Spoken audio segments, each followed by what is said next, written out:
Again, my name's Noel Cardosa. Thank you, Noel. How can we help you today?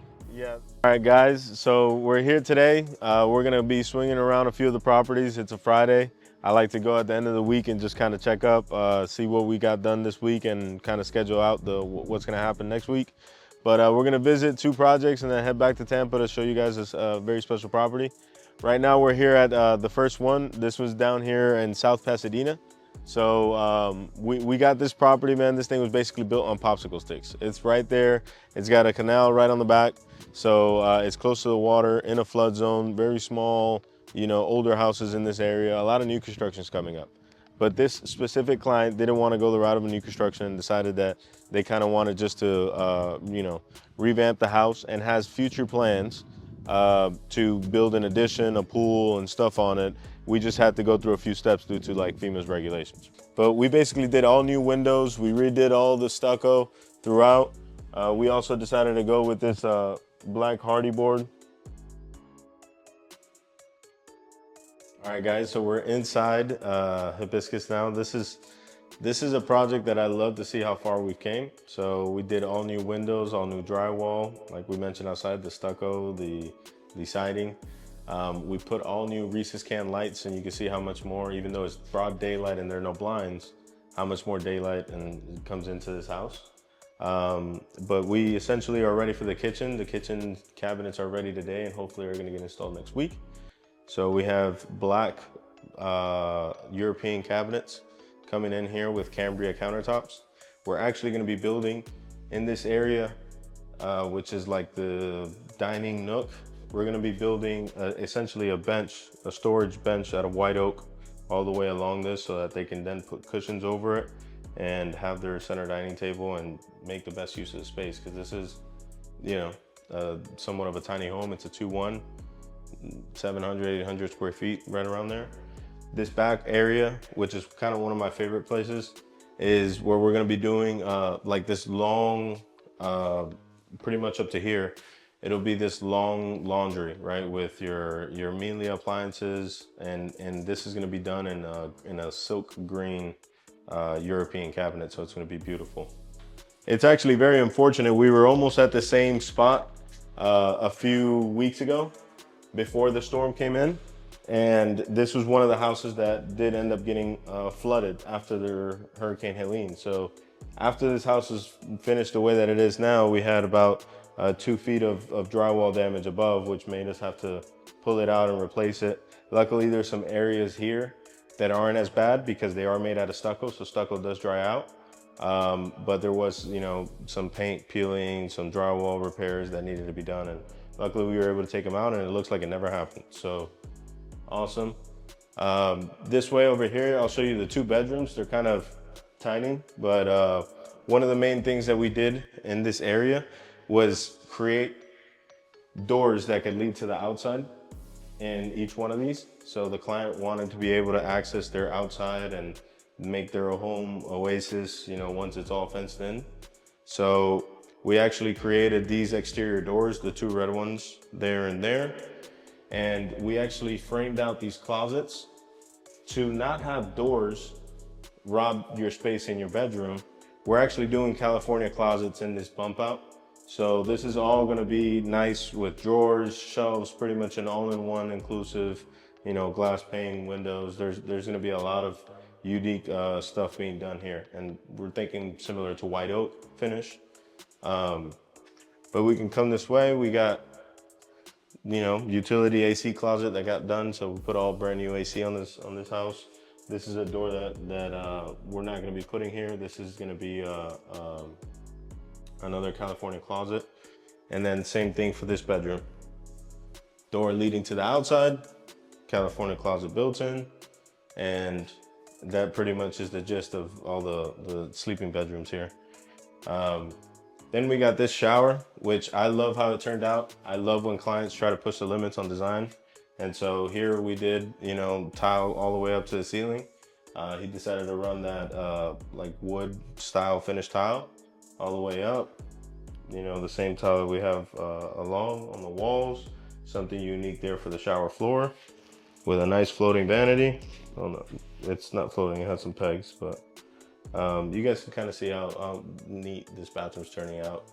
And one of the favorite things that I also like is continuing the same color on the walls up to the ceiling. You know, people still stay with the old methodology of, you know, white ceilings, but honestly, to really make a space feel good, when you take that same color along the walls all the way up to the top, it really makes a difference. It makes it stand out. So that's pretty much it. All we're missing is a little bit of a countertop piece here, the fixtures to go in, as well as the niche. And then we're putting a shower glass door, a mirror, and a toilet. And this bathroom's done. We're just pretty much waiting on cabinetry to be done so that we can just go in, finalize a few things that we need, do a final cleanup, and get out of here. All right, guys, so we're here at the second house. This one is owned by the same pretty much designer that I'm working with. He has partners that he does these deals with. But essentially, we're gonna be flipping this house. He wants to put it back on the market and adding a bathroom addition. So I'm gonna show you guys the work. You guys will see this is a very old, you know, dilapidated property. This thing we had to get it tented because it was full of bugs and termites and pests and all sorts of stuff. Got a tree that fell on it during the hurricane, and it was pretty much abandoned, full of like some nasty ass carpets and stuff like that there. But we've already demoed the inside of the house. We've started on the framing of the new bathroom, and the windows have been delivered. So now this upcoming week, we're gonna start doing all the window changes throughout and reframing of the exterior. And at the same time, we're gonna rip off all the exterior siding to get new siding done on the property, as well as a new roof, you know, getting it repainted. We got a lot of things that we gotta go do on this property. But right off the get-go on the front, we're gonna be tearing out this all this mesh for this enclosed, you know, reception area. We're essentially taking all this out, making it all open, creating new steps, new handrails. Probably just gonna paint the ceiling and remove this light fixture, change it to another one.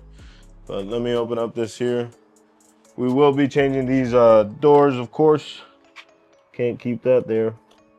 Well, we basically have this property here where you guys can see some walls are made out of stucco, some still have plywood. We ripped off the old brick here. That has like beadboard. So this is a house that has a ton of odd different finishes. So it's gonna be quite a bit of a challenge to get this all into like a nice, slim finish, you know, drywall and stuff like that.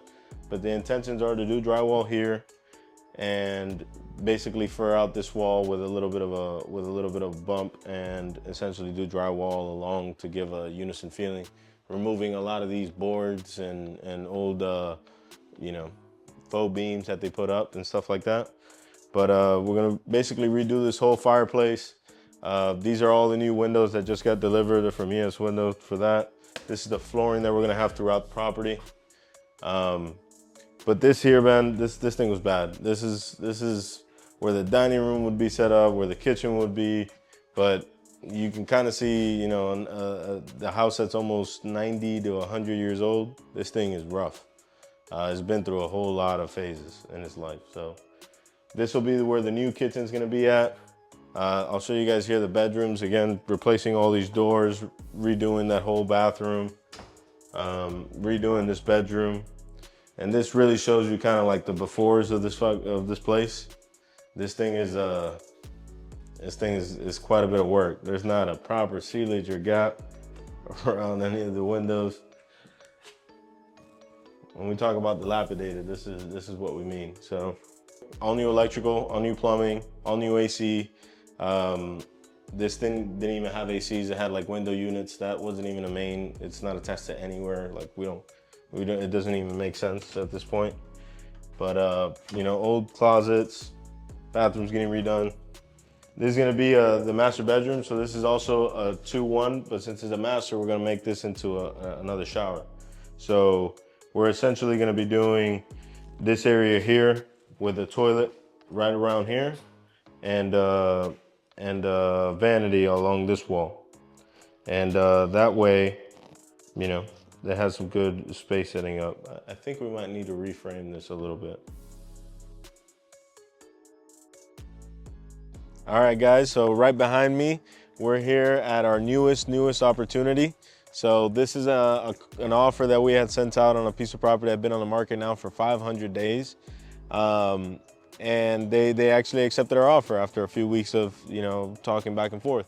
So I wanted to kind of show you, this is an opportunity that's going to be for my personal home. So I've been looking for somewhere in central Tampa where I can have you know, a good amount of space. And we came across this property for 1.2 acres. It's about 100 and some change in the front to 300 and some change in the back. It's a big piece of land. And it's currently, you know, dilapidated, a few buildings there that nobody's doing anything, but this property is massive. My plans are to be able to build a new construction house on it for myself and refinance out all of it and be able to take out all the money in the property. That's not even the sweet part of how we negotiated this deal. This deal is actually a seller financing deal on the lot. So we were able to come to an agreement with the client that even though they hadn't sold the house for 500 days, we would pay them the price that they were asking, but the agreement was that we would have to finance it over 45 years with a 3% interest rate. So my payments on this land are about $1,900 at a $600,000 purchase price. I have to give them a $40,000 down payment, and there's a balloon in 2 years, meaning that even though my payments are low because I financed it over 45 years, in 2 years I got to get out of this loan, which is my intention. But I couldn't wait. I had to show you guys the piece of property. I'm just, you know, mesmerized at having the ability to be able to go ahead and find something like this in a great location, and, you know, be able to build my dream house, or even structure it in a way where we did it with nothing. You know what I mean? Any house that you go build, it's gonna cost you $50,000, $60,000 in between down payments and the holding costs and closing costs, everything that you would do to just buy one. It'll cost you that money, let alone, you know, a 5,000, 6,000 square foot house. So stay tuned for it, and hopefully we'll show you guys a lot more continuous about it. But let's, you know, fingers crossed, let's hope everything goes through. All right, guys, so we're done for the day, at least out in the field. We're back here at the house. So we took you guys to go see the 2 projects that we have in St. Pete that are getting some work on.